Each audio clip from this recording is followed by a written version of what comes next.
Abyssal Murmurs. Hello, everyone. Welcome to the next horror stories. Story 1. The Soul Rescue Journey, a shaman's battle with the dark god. Hello again, friends. This is P. Vuy again, and I'm 34 now, but I'm continuing to embracing a part of our culture that's slowly declining, especially here in the US.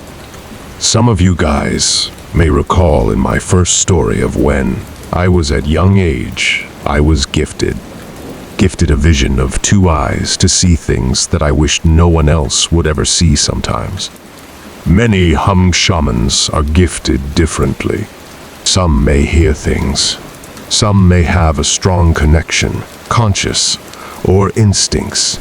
Some may read signs or see signs, and there are some like me who possess the gift of seeing it. That's what makes Hmong shamanism so beautiful and amazing. No style or belief of this gift is wrong or right.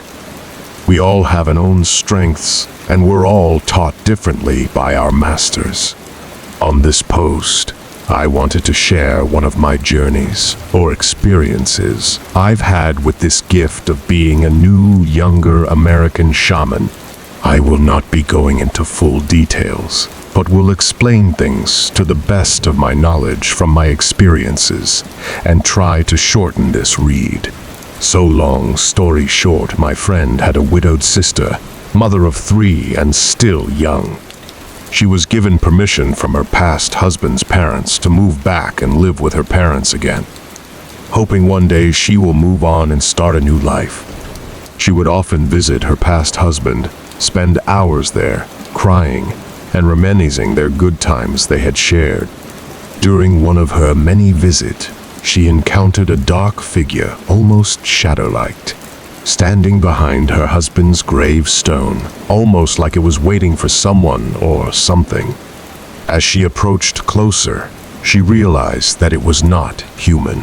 She retreated quickly back to her car and left in tears in disbelief of what she had encountered that day. Time passed, and she'd gotten really sick and was seeing things in the house that made her heart sink. She dreamt of this entity that would come as her deceased husband, but at times she would realize that it was a long-haired Hmong man in a gray robe who was really pale. As she explained, this man wasn't too scary looking, but he was cold and dark. At this time, I was only 24, still pretty young, not married, and still in college. Her father consulted with me, but as many of you may know, once you're married in the Hmong culture and being a Hmong woman, you have no spiritual bondage or no part taking in your family's shrine anymore. Understanding the cultural concerns, I told him it would be okay. If he didn't feel comfortable, just make it a small ceremony, and he wouldn't need to use an animal for spiritual sacrifices for the ceremony. I assured him that he can just use a rock or a log of some sort. Typically, using a rock or a log is like using a decoy spirit to go replace or trade off that spirit that I'm going to pursue for. These decoy spirits has no life and wouldn't be able to interact with other spirits or entities in the other realms. He agreed and told me to look into it and let him know. The next day, early morning, I went to my shrine. I lit 6 incense into my shrine bowls, grabbed my buffalo horns, and began consulting my questions for the planned ceremony. I had a hard time figuring out where to really go to search for the spirit that I needed to retrieve. I knew that the spirit hasn't passed over to reincarnate, nor was it in the easier realms to access. Suddenly, one of my guardians, Quanib, appeared in front of me. I looked to him, and he told me that this spirit I'm pursuing is in a dark place in the Valley of Death, Tub-Tuag-Teb, and it would be hard to retrieve it back, not because of the destination, but of whom has possession of that spirit. The Valley of Death, as I call it. Tub-Tuag-Teb is before you reach the kingdom of hell, or the devil himself. Domain, Nuxuje, Sibpes, Nug Teb. As Hmong people and our old cultural ways, when we die, we enter hell and go through the valley of death, then cross the great garden of caterpillars and butterflies, then cross the caterpillars river and over the great mountains to the stairs that will take yous to our ancestors. In this process, I would have to enter and begin my journey the other way around, making my journey a little longer, and entering the valley of death where the intentional spirit I was after was. The day of the ceremony, I sat down on my horse, or my bench. I leaned forward to the family shrine and inhaled a brief whist of incense, burning. I covered my face with my veil and began vibrating my lips and rocking my feet. My vision is shaking with vibrations as I start my chanting. The loud sound from my gong makes the vibration more intense, and before I knew it, I see the blue skies and clouds in the skies. In the distance, I can hear the sound of the gong fading, and now only the bells on my finger continuing with me on this journey. The hair off the mane of my black horse is swaying in the air as we approach a place of beauty and peace. I get off my horse to the ground, my guardians following as I lead towards the family's ancestral shrine and village of their ancestors, asking for them to help and watch over the family as I go through with my journey to find one of their own and grant me full access and blessings to this the journey. After what it seems like days and weeks, but in reality, it is only hours, passing checkpoints and many land guardians on the way. I can see butterflies fly all over tons and tons of flower beds. The slight breeze over the fields and the sun glows beautifully over the gardens around me. In the distance, though, I can see the dark, gloomy skies. From the other side ahead in the horizon, nothing but black decade sands. There I knew would be my biggest challenge yet. As we enter through and identifying myself to the guardian of lands there, I looked down to my bare feet. What looked like sand on the beach under my foot was ashes and small glistenings of ambers shining from the air I'd just ignited with the movement of my feet. I was now in the valley of death. I turned to my main leading advisor guardian and told him to lead me to where we must go. In human form, my guardian is a strong, middle-aged Hmong man. In his hand was a long sword that is dragging along the ashes that we walked. His armor is made of silver and trimmed brown golden copper. The other two are younger men with swords too. Always following is the young, elegant Hmong woman with a dagger, all in similar armor. These are the 4 guardians, or Kwanib, that I was gifted to. As we entered a tall, inclined mountain, I can see a fading orange light in the mist of the mountain. On closer inspection, it was almost like an old fortress of some sort. Glazing through the open door, I can see my friend's sister sitting on a bench, looking into the fire that was shining its reflections down to us from below the mountain earlier. In the background stood a tall figure, twice the size of all of us. His skin was pale and seemingly glowing white. His eyes were fully gray, and his black, straight hair covered the sides of his face. His long gray robe swept on the floor, and his hands both at his sides with long fingernails, almost like claws. He was slim, and his movement was sudden and slow. I approached him, demanding who is he, and why has he taken this person from the human race into this world where she does not belong in? He answered, saying he was the guardian of this mountain and the son of Yom Liej Sibpeb Nuji, the devil. When announcing his name, Tuban Tuji Lieje Saus, I was caught in surprise because I have never dealt with such a strong entity or with such a title in these realms. Of course, In the realms, there are many of sons of the devil, but I knew it was going to be a hard bargain already. I commanded him to release her to me, because her family and ancestors has sent me to come retrieve her, and I will not leave without her. He answered back to me that it will not be so easy for him to leave her. From far away, as he came across her many times, crying in pain, calling for death to come upon her, and being lonely. All has made him to love and grown to her. I argued back that it's not his decision nor his authority to make that decision. God, Untold, has placed her into the world. Her papers are not even close to where it will end. Her family is waiting for her in the real world, and God will disapprove of these actions he has committed. As I finished my arguments, he said he would die protecting her and keep her here if he needed to. Suddenly, he lunges towards me and the guardians. I see the blade of a black sword coming out. My guardians jump in front of me, and the fight begins. I remembered the fight seemed to be so long. My guardians were struggling in the fight, and I have used up many of my strategies to fight this powerful entity and his attacks. Then I remembered my master once told me, if you have trouble and seem like you have tried your all, call upon the God of Thunder to help and assist you.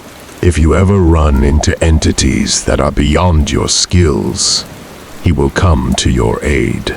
As I called to the God of Thunder in the dark sky above, a bright yellow beam of light shines through, and a rush of lighting comes and strikes this huge man that we've been battling intensely for hours.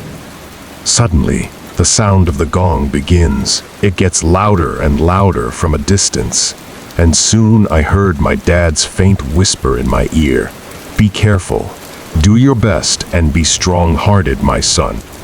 Tujay Tasaus, as I call him for a shorter name, dropped down to the ashes, not dead, but only weakened. As me and my guardian approached him, I tell him he has lost, and I will spare him, if only he allows us to take her back, and he is forbidden to ever make contact with her or anyone in the human world. I would not offer him anything, but only to spare his life. Now remember, in the beginning, I do not have an animal to replace the spirit with that will give life to react with this entity, but only to place it there so I can take her back. I wasn't going to negotiate nothing with this situation. Surprisingly, New Tujay Sao said no, and I was left with only one option. I called out for the God of Thunder's sword, and in my hand it appeared. On his knees, I strike him across his neck, and he collapses into the ashes. With all my strength, I leaped into the air, and coming down, I drove the sword through his back in the ashes, and there he laid, lifeless. I cut his body into threes, where my guardians would separate the pieces of his body in different realms so he would not be able to return to his original form anymore. As a shaman, I'm an ordinary human being just like everyone else. I hate that sometimes in my journeys there are casualties, but only myself knows it. Most of the time, I tend not to share it with anyone, because all I know is I have one job to do. Maybe one day I will pay for what I had to do, but I believe deep down it was justified by my gift that God, Untold, has gifted me with. In the end, I secured her spirit and raised her from anything that has ever happened to her that may have affected her spiritually, mentally, and physically. I paid all land guardians to never, ever let her enter again unless it's when her time comes. I was able to return my friend's sister's spirit back to her family's home, but not to the shrine because of her dad's true beliefs in the cultural world. I gave the family's ancestors and house guardians offerings and completed my journey. as I return to reality and act as if nothing happened inside the other world, and only told the family that everything will be better. It was another story I kept to myself most of the time again. And this is what most of us shamans have to endure sometimes. Most importantly to all my readers, sometimes sadness opens a door for darkness. Understand that darkness isn't a good place to be. Eventually, over time, things will heal like a wound. Learn to gradually move on. Love yourself and the ones that are still next to you. Live life to the fullest and appreciate it. Taking care of your self-being is the best interest in your spiritual, mental, and physical being. Thank you to each and everyone for your kind remarks on my first story. I'm hoping I'll have more time to share more stories in the future with you guys. Hopefully you guys enjoyed this one as much as the first one. Story 2, The Girl in the Shadowed Dress, a haunting memory from West St. Paul. I was about 7 years old when this supernatural occurrence happened. Many years ago, my family and I lived in a rented house in West St. Paul. I have a big family, so I slept in the same bedroom with my 2 older sisters. One morning, my uncle, who lived in East St. Paul, needed babysitters, so both of my older sisters went to help him. They were really close to my aunt, so after they babysat, they slept over that night. That night, my grandma came to visit, and she slept over. It was a regular night before bed. Nothing out of the ordinary happened. My grandma missed me a lot, so she slept in the same bed with me. Early in the morning, I was almost half asleep and half awake, but it was still very early because the sun wasn't quite up yet. I had a strange feeling like someone or something was close to me. I tried to play it off and go back to sleep, but it was hard to concentrate having the feeling that someone or something was close to me. This feeling got stronger and stronger, and I could really feel heat right next to me. The only thought that came to my mind was, no one opened the bedroom door, or how could this be, because I didn't hear the door opened. I was a little scared, because I wasn't sure what it was. Right when I opened my eyes, I saw a girl standing next to me with her head down. She had long black hair that covered her face. She was combing her hair slowly, section by sections. I was so scared and instantly closed my eyes shut.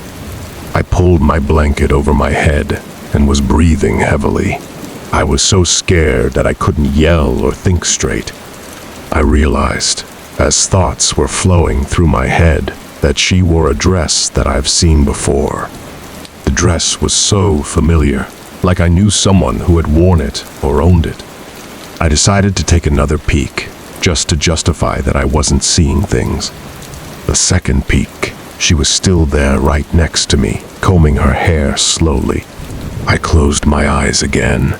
Within these few seconds, I was so frightened. I knew my sisters were not home, so it can't be them. I felt my grandma right next to me, and my mom was upstairs in her bed. I thought, who could this be? After a good 15 minutes, I was getting really warm under the sheets and had a little trouble breathing. I pulled down the sheets and peeked again, but this time she was gone. Again, I didn't hear the door open. The next morning, I woke up and didn't say anything to my family or my grandma. I guess I was trying to figure things out. Around 10 a.m., I saw my uncle drop off my sisters. One of my sisters took a shower. Right when she came out from the bedroom, I noticed she was wearing that same dress that the girl was wearing. Story 3, Night Shift at the Hospital. I used to work as a cleaner at a community hospital during the night shift. My job was mainly to sweep and clean the basement and the medical surgical floors of the hospital at night. At first, I did not think much about my job.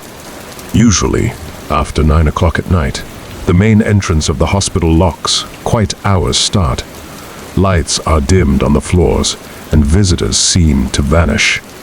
I always begin my shift cleaning the basement level first, then make my way up to the medical surgical floors later.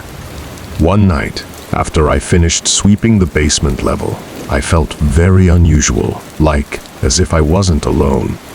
Even though there wasn't a human being in sight, I had a feeling like there was a presence right there with me. I didn't think much of it, and just shrugged the feeling off.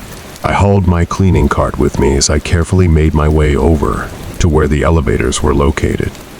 As I approached, I felt a light, chilly breeze brace my arm as I saw a lady in a hospital gown walk right past me, her face pale and frightened. She quickly passed me and disappeared out of sight, like as if she didn't even notice me. I thought to myself, Sam no es lige tugged Signor Vlos se TJ Chaw have no thiab. Hwa, Yog news, Yam, Kevna, news Yog, Niji los Yog, Dabna. Why is it that there's a patient on this floor at this time? Could she be lost? Could it be a patient, or is it a ghost? I turned back to the elevators and realized that all 3 elevators were not even open. The hairs on my head, neck, back, arms, and legs were standing perpendicular as I realized that a ghost had just passed me by. Well, how else could the patient come out of an unopened elevator? Ghost. Yo dab ex-rub. My heart was racing, and my body felt weak. I walked as fast as I could over to the elevator and pressed the button to call the elevator down. I wanted to get off the basement level immediately. I waited impatiently as I listened for the elevator to descend from the floors above. As the elevator approached the basement level, I heard voices talking loudly, like there was a crowd of people inside the elevator.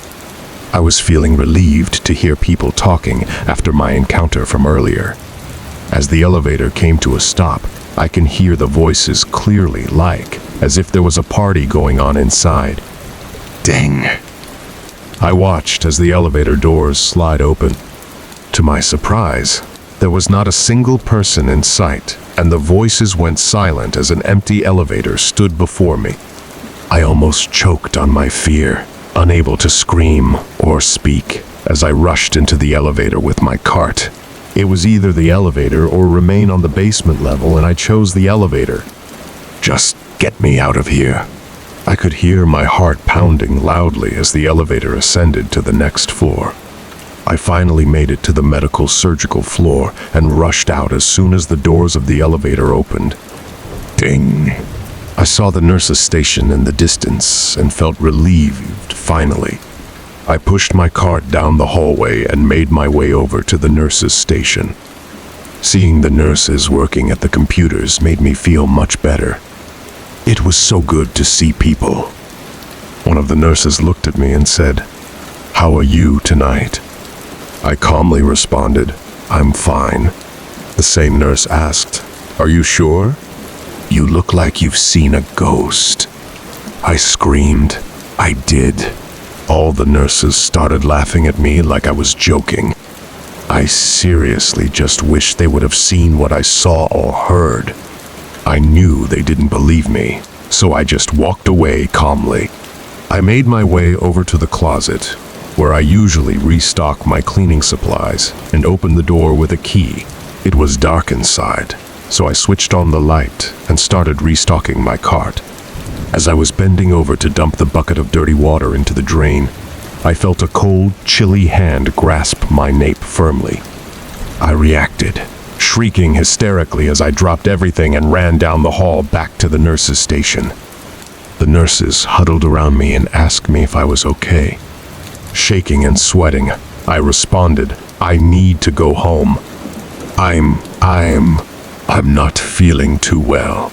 I left that night and had since then resigned from the night shift at the hospital. Hospitals are filled with wandering spirits, and I refuse to work there ever again.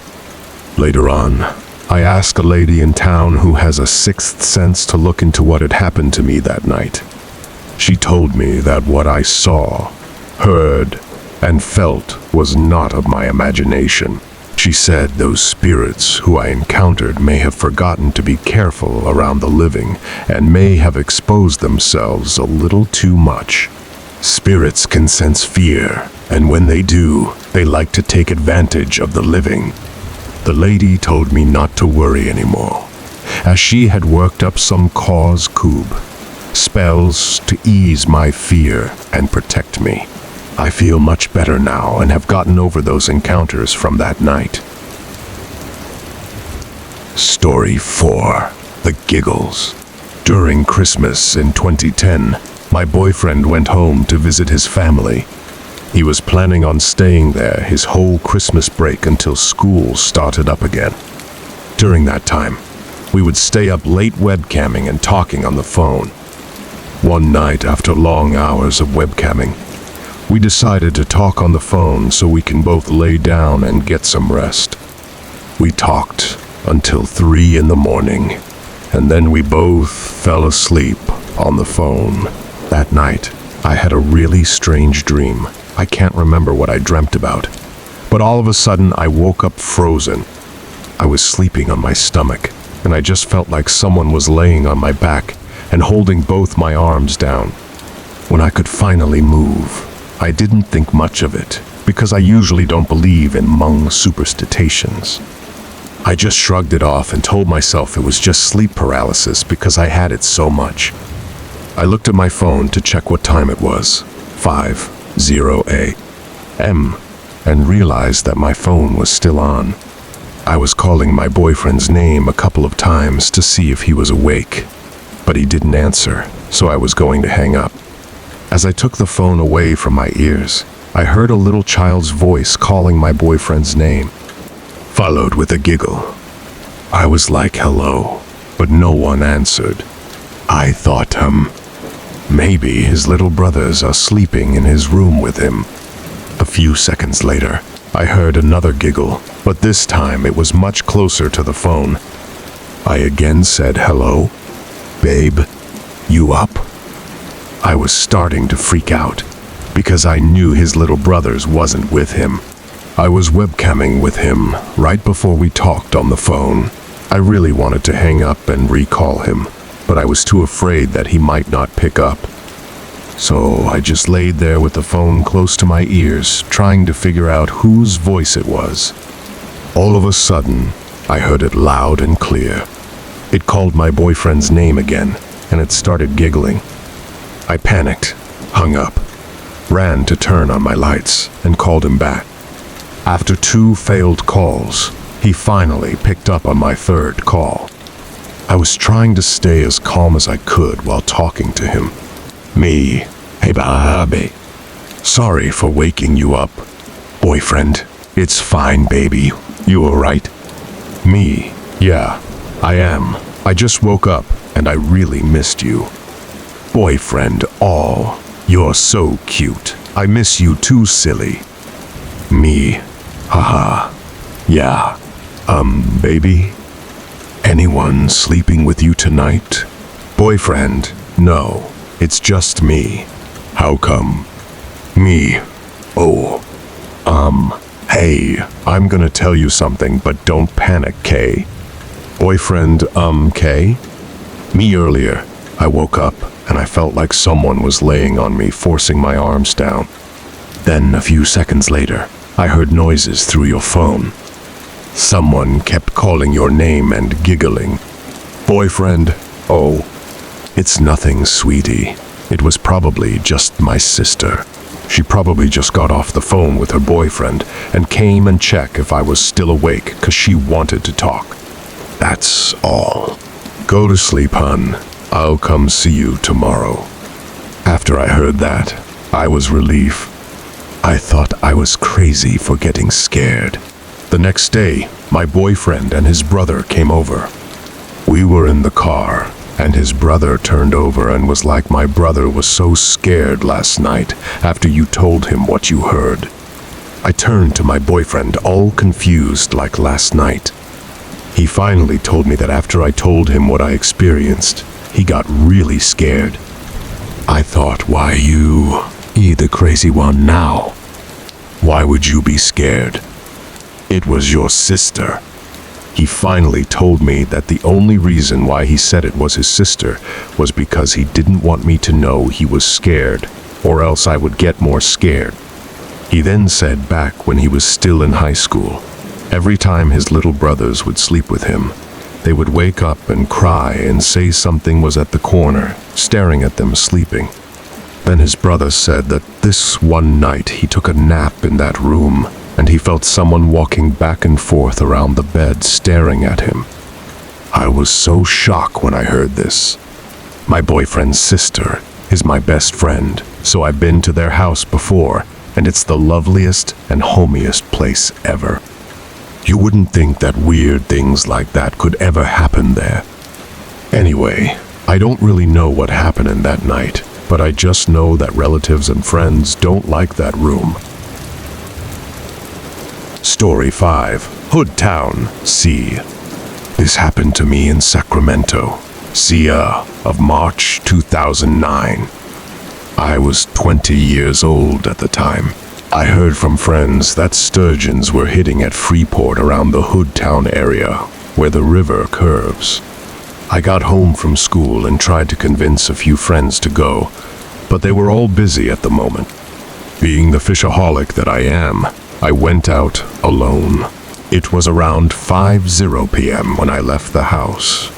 Went to the bait shop and found a fishing spot on River Road. It was 6:00 p.m. Right as I got there, a humong guy caught a sturgeon using earthworms, which made me super excited. At that time, there were about 5 fishermen there.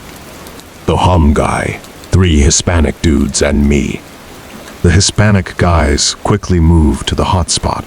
After the fish was measured and loaded up onto the car, the hum guy took off. It was now 7:00 p.m. and sun starting to set. The Hispanic guys soon packed up and left.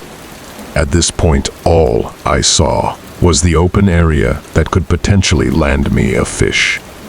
I quickly moved to the spot as the Hispanic guys cleared the area. The sun was setting now. The place had an open area of grass, which I was before, but I moved next to the water pipe, which had like a watchtower, look-alike house with trees and bushes next to it. I watched as the sun set. To kill time, I called my girlfriend, and we talked for a while. Next thing I knew, it was dark, now 9:00 p.m. All I had with me at the time was a flashlight, my phone, a pocket knife, and my fishing gear. It was a full moon, so I didn't need to use my flashlight, at least not for the most part. All of a sudden, my fishing pole started to hit like crazy. I yanked and yanked multiple times, but no fish. I was in fishing mode and super determined to catch a sturgeon. As time went by, I started to feel something strange, as if something was watching me. I felt my hair stand up. I quickly glanced around the area with the trees next to me and the open field of grass. I saw nothing. I was scared, but played it off by turning music on my phone and started to sing to the Omong band sounders. I was still very motivated to fish. Next thing, my fishing pole felt a very strong pull. I thought to myself, finally a sturgeon. I yanked the fishing pole as hard as I could, but as I reeled in the pole, there was no fish. The bait was still on, as if nothing had touched it. I thought to myself, that's strange. I thought, okay, one last cast. I cast it out, and a few minutes later, another big pull on my fishing rod. And again, as I reeled the line up, nothing had touched my bait. While about to cast out one more time, I heard something moving in the bushes, and then a strong, cold wind blew past me, shaking the trees wildly. Something huge also splashed in the water nearby me. At this point, I was very scared now. It was now close to 11:00 p.m. I quickly grabbed all my belongings and ran to my car. I was driving a black two-door Acura Integra at the time and had my steering wheel locked. As I was unlocking my steering wheel, another strong breeze blew past the car, causing the trees to shake even more. I quickly started the car and drove away as fast as possible. As I drove further, there was no more wind. I got home, and though I was somewhat scared, I just shook it off. I am a Christian, so I tried to not think much about spirits haunting me. A few days had went by, and I told my friends of what happened. I told my friends of where I went to fish, which was about 10-15 minutes past Hoodtown going south, about 25-35 minutes away from the city, and a little bit further than where most Hum fishermen fish. My friend told me that his brother used to fish there also. Let's call my friend's brother Fong. Fong normally goes out to drink beer and fish late at night. I'm not sure what time it was, but my friend said the last time his brother Fong was there, Fong and his friend saw a Hispanic girl walking on the side road next to the fishing spot. There were just the two of them. They stopped her and talked with her for a while. I'm not sure of all the details that they did with the girl, but they decided to drive her to Hoodtown and dropped her off somewhere. Not sure what they were thinking when they picked up the girl, because this place has only a few houses, which has a pretty good distance in between each house. The side of the road is all land. That night, when Fong got home, he started to hear something knocking on his window early in the morning around 2:0 am. The family also heard the strange knocking noises, but thought it was just one of their brothers coming home late, knocking for them to open the door. Fong started having dreams about the girl that they had picked up. This happened to Fong only. Nothing happened to his friend. First, the knocking was only on his bedroom window then. Soon it started knocking around the whole house. At times, the family would see a dark shadow next to the window, but when they checked, there was nothing there. Fong was scared, so he left his house and went over to sleep at one of his uncle's place. By the way, Fong and his uncle's religion is shaman. Fong felt a relief when he no longer heard the knocking, and also had no more dreams of the girl. After a week at his uncle's house, he went back home. That night when he came home, the girl came to his dreams. The girl told him to not go to that house anymore because the children kept hitting her. I'm assuming the children that the girl was referring to are the shaman's good house spirits that protects the house. Fong told his parents of his situation, and his parents hired a shaman to do a ritual for him. I'm not sure of all the details that happened next, but Fong was given a red string to wear as protection, and since then, the spirits stopped haunting Fong. After hearing of Fong's story, I got spooked out, and since then up till now, I have not gone back to that fishing spot. Story 6. The Midnight Visitor, a haunting at Devil's Hour. There's something about the darkness at night that usually gets to us right before we fall asleep. For the most part, we don't think of anything and we just fall asleep. But for some of us, paranoia takes over and we struggle throughout the night, fearing that there might be something in the darkness watching us. We close our eyes and pull our blankets over us, as if the blanket is a shield that can protect us from the ghosts.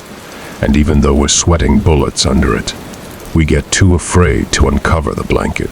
Our hearts start to beat fast, and breaths become heavy. We're too afraid to open our eyes, fearing we will see something when we open them. But we do anyways, because curiosity gets the better of us. It was a hot night, and I had left my window open to get some kind of cool breeze in and fresh air. I rarely slept without a blanket, even on hot nights, because for some reason, I always felt more comfortable and more safe with a blanket on me. Next to my bed was my drawer where I kept my alarm clock, lamp, and usually a water bottle just in case I get thirsty throughout the night. And I was a night owl, always staying up late and not sleeping until early in the AM.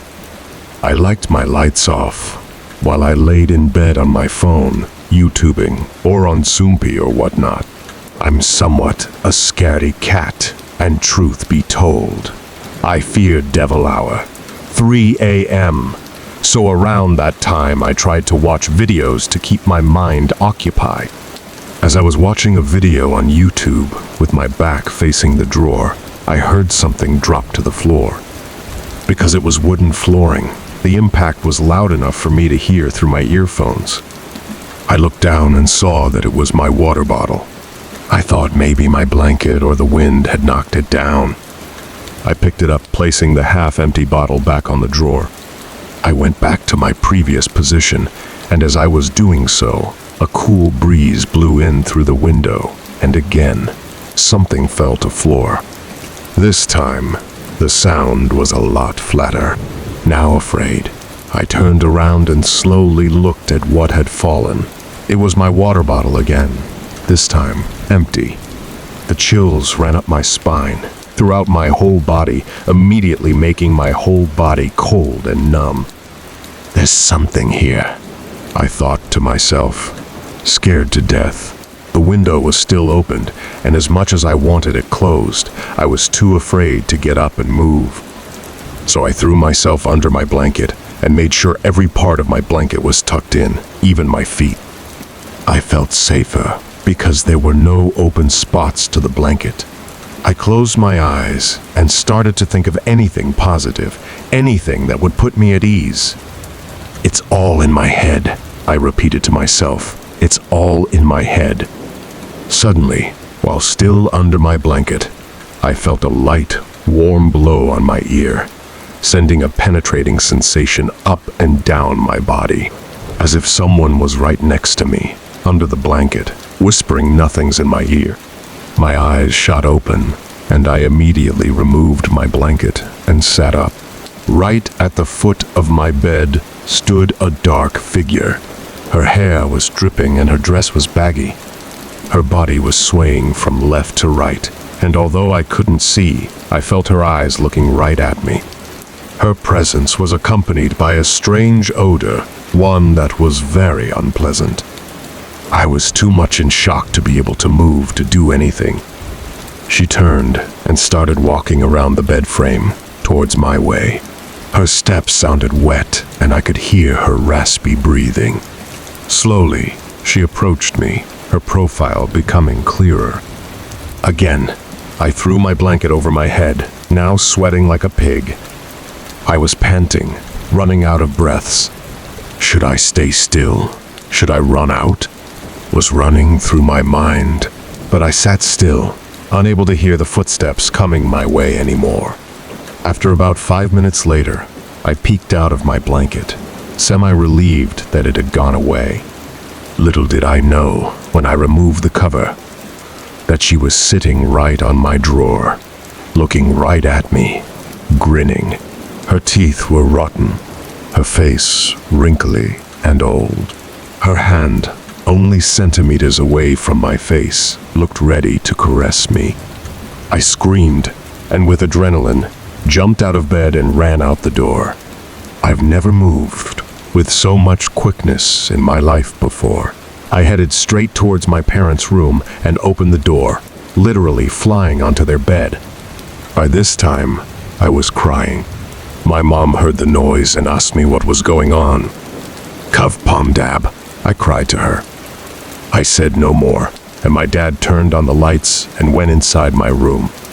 Minutes later, he came back and told me to sleep with my mom and that he'll sleep in my room.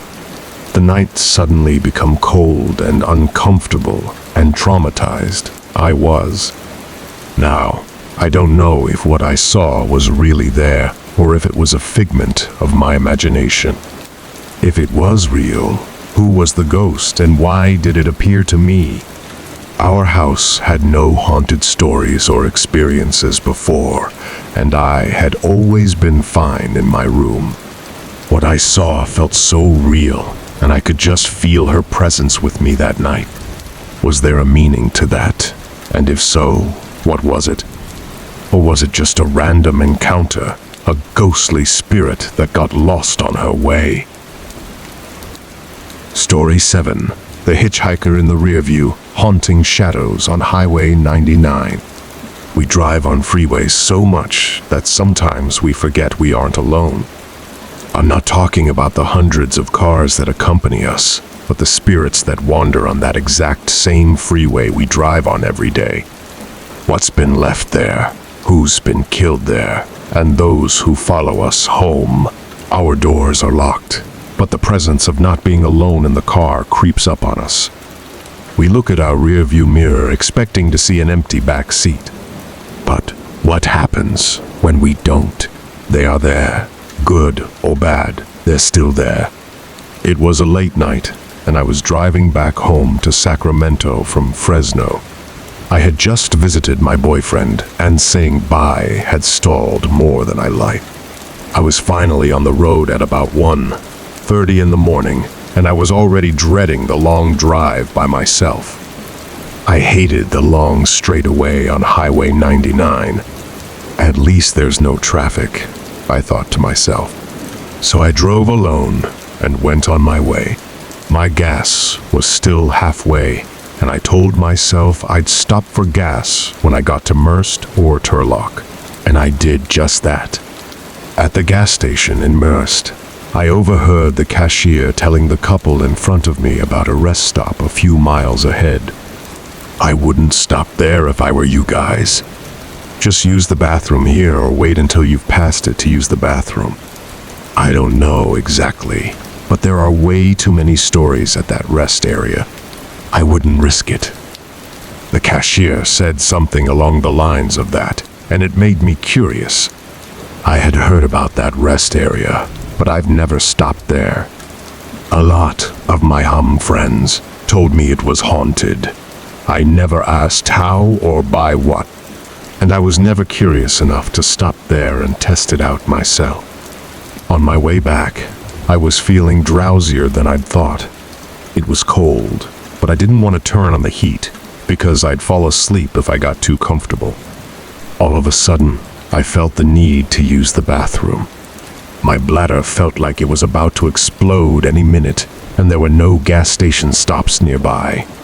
I saw the sign for the rest area stop, and I told myself I'd wait, or pee on my car seat if I had to, and there was no way in hell was I stopping there. But, as if something took over me, I told myself it was all just make-believe, and that I had nothing to be afraid of. I'll just use the bathroom real fast and leave.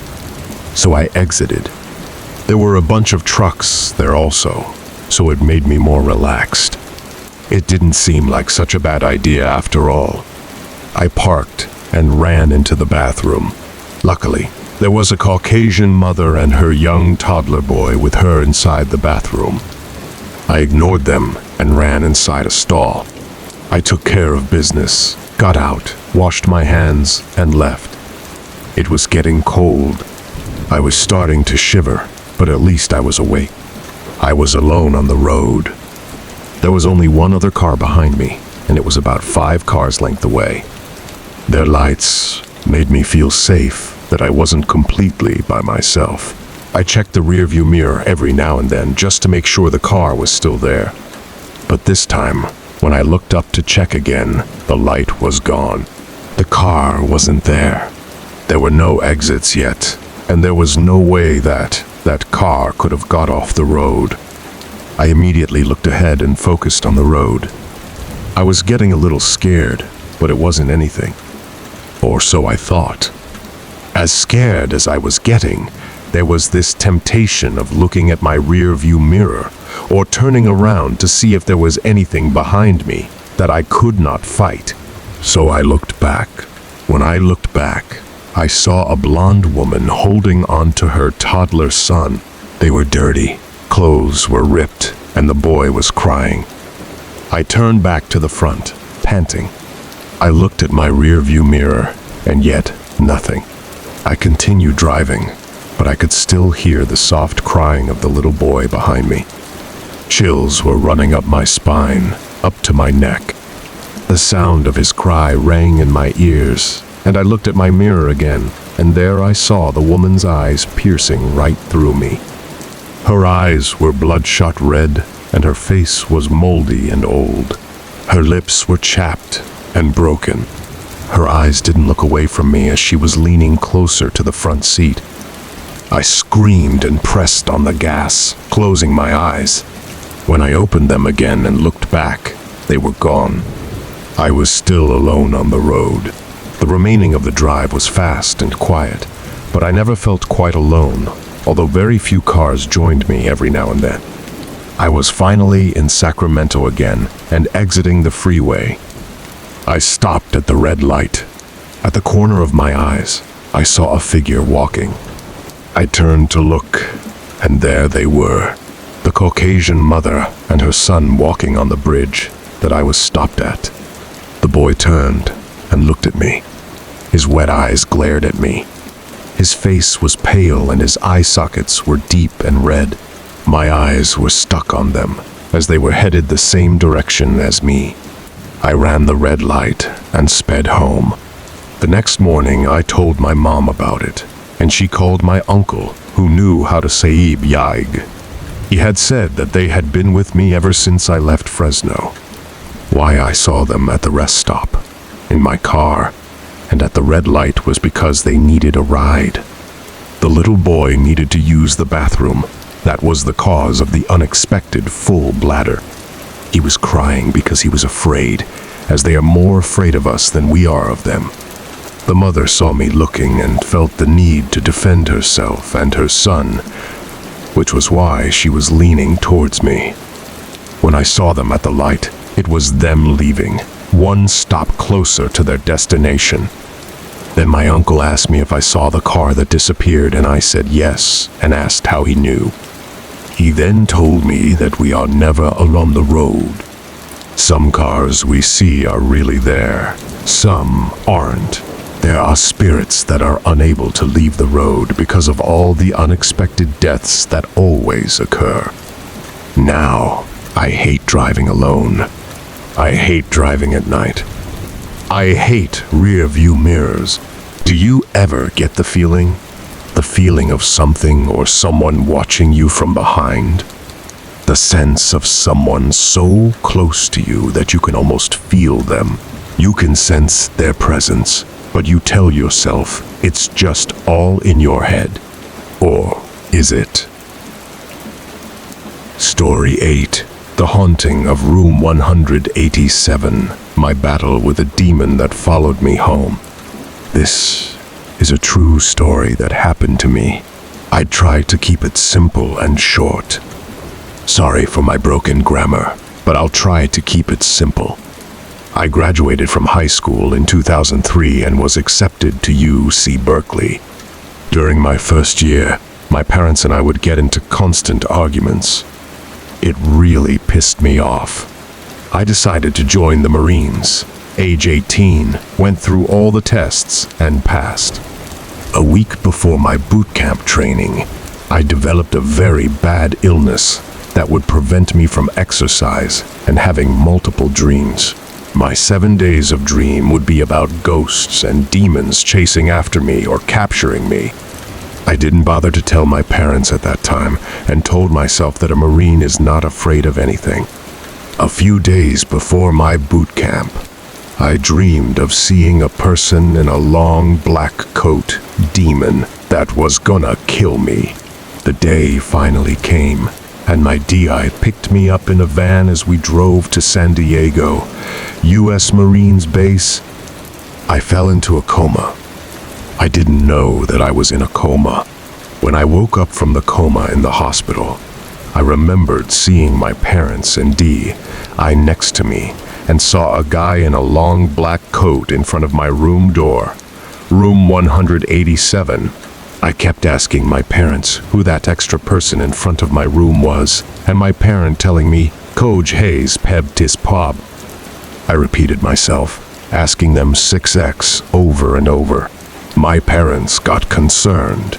My D, I decide to discharge me from the Marine due to my illness.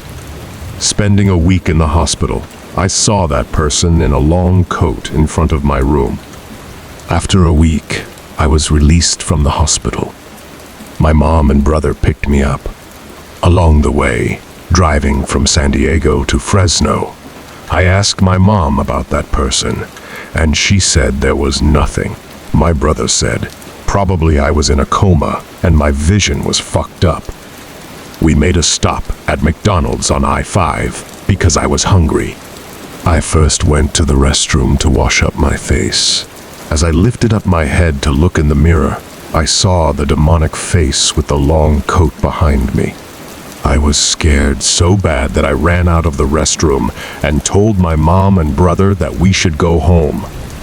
That weekend, my parent decided to do Jingle Bell for me because of my behavior and illness. During the Ho Plig, when shaman threw the cow horn, one of the horns flew out the door and pointed upward. The shaman person, Wanib, and stopped in the middle of his trance and asked me a few questions about the demon.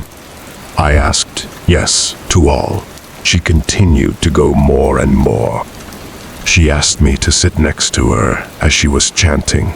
The strangest thing was that she would stop and talk with the demon, and her need was a battle of soul, the elders, and burning paper money with a few chickens. After she was finished, she gave me a lecture and started to cry. I told her it was okay.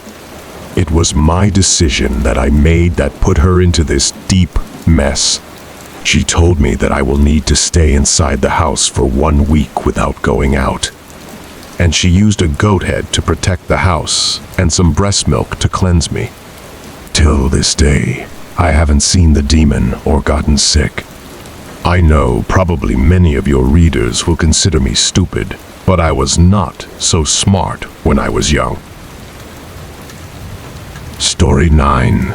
Why I decided to cut my daughter's beautiful long hair. Sorry, this is kinda long, but I wanted to give you guys all the details. Background info. My daughter was 3 years old and had long black hair to her waist. Ever since she was a baby, we've never cut it, so it was very long and straight. Since her hair gets in the way, we would always tie it up into a ponytail, but her scalp would be sensitive and start to hurt her head.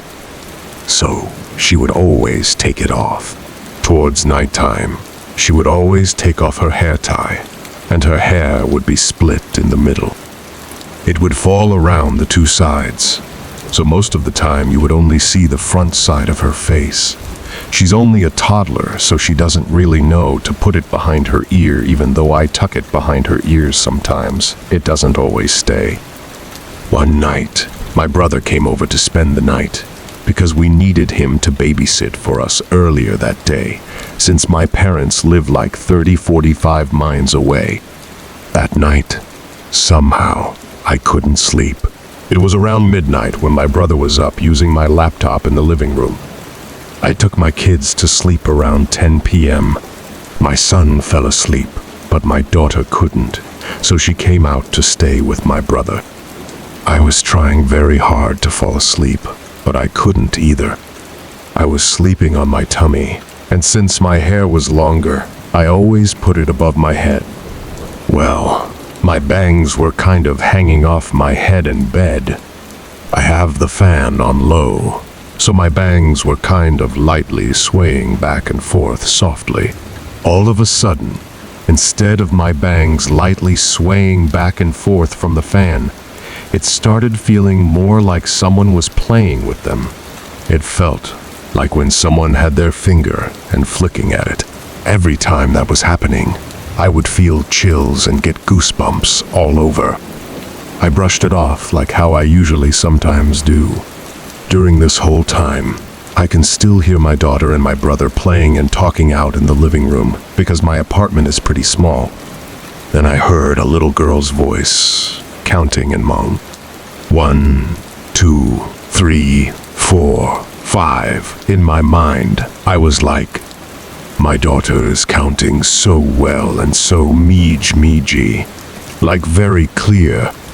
My daughter has speech issues, so she doesn't speak that well. I was smiling and was very proud of her. I was just laying there, listening to the counting as it continues all the way until 14. Then she says in Hongkovlab Savnyob Pem Vidnes, my house is in Vietnam. IWASFREAKEDOUT. Then the little girl's voice continues to tell me about herself, her age, and stuff. By this time, I was too scared to listen. My heart was pumping very loud, and I didn't know what to do. So I just took my pillows and blankets and went out of the bedroom to lay on the floor in the living room with my brother and daughter. Then suddenly, I woke up in bed and realized that it was just a dream. Well, I was feeling scared, so I went out to the living room and told my brother to turn off the lights and go to sleep so my daughter can come and sleep with me. My brother said okay and walked to the bathroom. My daughter followed behind me and stopped a few feet away from me. Somehow, our hallway light was off. I decided to turn on the light so they could where they were going. When I turned the switch on, somehow the light was still kind of dimmed. My daughter was still standing there. I went up closer to her and said to her, "Tuxhays, daughter." Then I realized she was not my daughter. The girl that was standing there had a pink dress on. She had long black hair to her waist, covering the two sides of her face. I remember very clearly her skin was kinda grayish with black shadows due to the dim light. Her hands were up to her chest, with her elbows sticking out. Her wrist was turned or bent inwards, and her fingers were bent crookedly inwards as well. The whole time she was growling at me, and her chest was heaving up and down. I was scared, but very mad at the same time, because she was pretending to be my daughter. I started yelling at her and hung. Right when I called out some cuss words at her, I woke up. FORREALZ this time. I was still in my bed and confused as to why I was in my bed. I kept questioning myself if it was a dream or if really happened, because all those time I swear it feels so real. I could still hear my brother and daughter playing in the living room. I questioned my brother, and he told me that I never went to sleep out there and that nothing happened. I guess it turned out to be a dream within a dream, but still, at that time, I was freaked out. The next following day, I chopped my daughter's hair off because I didn't want to be reminded of that girl. Even if I was dreaming, I also didn't want to mistaken and call any other little girl with long hair as mine. So, now my daughter has bangs and a short bob-like cut. Story 10, The Uninvited. This story is about a friend. I heard this from her. I'm going to change their names. Some of you probably heard this story, but some of you might not. Here I go. This happened in 2012 of November in NC. It was time for the kids to go bed, and Mom, told all the kids to go to bed because they had school the next day. Maui was getting her son ready for bed when her son said he needed to go pee. Let's call May's son, Alan. Alan went into the bathroom, which the bathroom is inside Mai's room. As he was peeing, he screamed and ran out of the bathroom. Alan was screaming, "Mommy, monster. Mommy, monster." Maui was scared and quickly carried him and said, "Baby, there's no monster," as she was closing the bathroom door. Maui then sat at her computer desk and was scared, but shrugged it off until she felt this cold air going across her head a couple of times. Now, she was not just scared anymore, she was petrified. Being really scared and the only adult in the house, she tried to clam her baby boy. Maui called her parents, but no one answered. She knew it was late, and they were asleep by now, but scared. she continued to call her brother. Mao got a hold of him and cried. She talked to him and told him what was going on, but he was out of town. Mai decided to give it another shot, calling her dad. This time he picked up. Mai cried and told her dad what happened. Her dad told her to be strong, and he will tell her brothers to come stay with her for the night. Around 1 a.m., they arrived at the house. Okay, so I'm going to skip some parts of this story. A week had passed and her son was getting sick. Mao kept telling her husband she knew something was wrong with her baby. Her husband kept saying it was nothing. Their son might just caught something only. It's been a week. Mai's son was still sick. He was not doing any better. Now, she was scared and asked her son. Alan answered, big guy in bathtub. Scared, Mai talked to her husband, and he said, call mom, and tell mom to look what is it. Mai called and asked her mom to please look at what was wrong with her son. Later that day, May went over to her mom's house and asked her mom what did she saw. Mouse. Mom said your husband went hunting and brought someone home. He didn't know where to go, so he stayed in your bathroom. Your son went into the bathroom and didn't turn the light on. The spirit saw him. Mai's son was 2 at the time. Her mom came over to her house and used the peach tree and swiped the spirit out. Till this day, May and her children are still scared to sleep in her master room. She sleeps with her kids. Story 11. The patient who refused to die. A nurse's chilling encounter with pure evil. Nurses deal with death on a daily basis, so it's hardly surprising that many turn to religion as a source of wisdom and comfort. However, encounters with demonic forces may also influence nurses' views on the battle between good and evil. In a chilling tale, one nurse shares her experience with a dying patient who was more than he seemed. According to the nurse, the patient suffered from a variety of ailments that could end his life at any time. However, the man was terrified of death and raged at the nurses to keep him alive. Every time his heart monitor beeped, he would go into a rage screaming, "Don't let me die. Don't let me die," the nurse writes. We soon found out why he didn't want to die. ECMO machine. One night, the patient took a turn for the worse, and the nurse rushed into his room with emergency supplies. However, she wasn't prepared for what she found. This man was sitting about 2 inches above the bed and was laughing, the nurse writes. His whole look completely changed. His eyes had a look of pure evil, and he had this evil smile on his face. He laughed at us and said, "You stupid bee teachers aren't going to let me die, are you?" After this frightening outburst, the man went into cardiac arrest and died 20 minutes later. However, the terror was far from over. 5 minutes after a doctor pronounced the patient dead, the newly deceased man sat up in bed and started to laugh, saying, "You let him die." Too bad. What happened next sounds like something from a horror movie. We heard a horrible, agonizing scream, and then you could hear "Don't let me die" whispered throughout the unit, the nurse reports.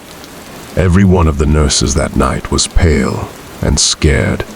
Nobody went anywhere by themselves. By morning, the whispers of "Don't let me die" were gone. Thank you for always supporting the channel and welcoming its videos. Wishing you good health, and remember to subscribe to the channel to achieve 1,000 subscriptions.